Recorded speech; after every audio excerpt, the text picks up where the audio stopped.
sente o perfume que há muito, muito tempo não sentia. Olhei depressa ao meu redor e apalpei o seu lugar em nossa cama tão vazia.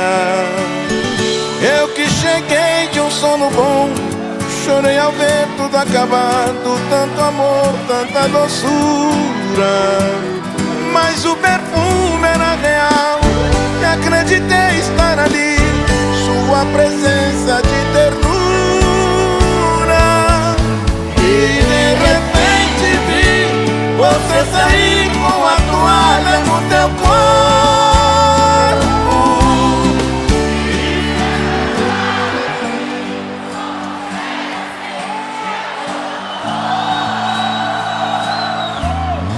Nada mais sei de nós, porque morremos abraçados no desejos,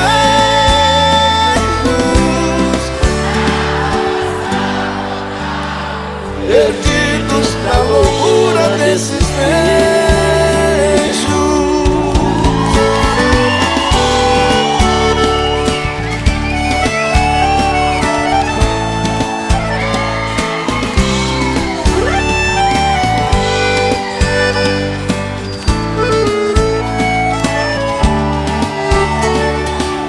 A tarde nos surpreendeu e no delírio do desejo nem um pouco mais dormimos, porque o amor pedia vez e outra vez nos abraçamos, tudo de novo repetimos.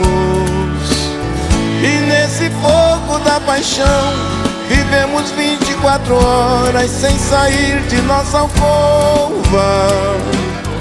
Esse prazer nunca parou, porque o nosso grande amor todos os dias se renova. E de repente vi você sair com a toalha no seu corpo e se agarrar em mim, como nos velhos tempos de amor tão louco.